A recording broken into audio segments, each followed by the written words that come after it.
Ahora, por favor, una vez más, obligamos al medio del carrito que está justamente blindado, estacionado ahí. Hay que entrar bailando padre. Tío Magno, lleva ¿qué? Tío Magno, ¿qué lleva? Tío Magno. Estamos bailando ya como...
Señor Fede Giorgia.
140 con los años atrás. Ahí está, una bonita, por favor. Y ahora sí.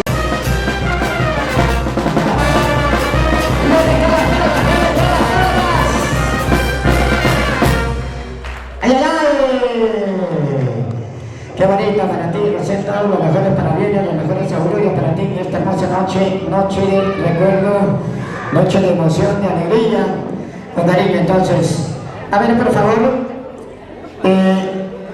para allá, a ver, por favor, vamos a ceder el micrófono para su compadre, el señor.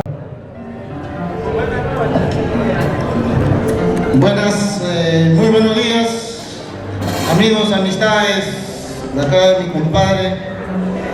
Solamente quiero decirte, compadre, que Dios colme tu vida, tu felicidad, un año más, y esos años, hoy en día, que estás cumpliendo unos 50 años, y muchas felicidades, pues, compadre. Solamente decirte que Dios, con el niño Víctor, que siga acompañándote, que siga luchando. ¿Por qué? Por nuestra familia, por nuestros hijos, por nuestras esposas. Hay que seguir luchando, compito. Solamente estoy agradecido por esta invitación. Esperemos divertirnos hasta las últimas consecuencias, compito. Muchísimas gracias. Bien, los aplausos.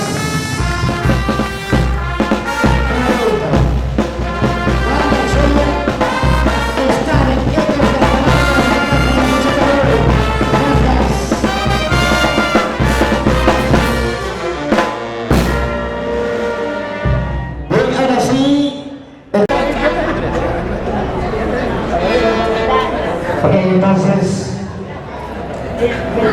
gracias al Señor de la Cruz por este cariño también.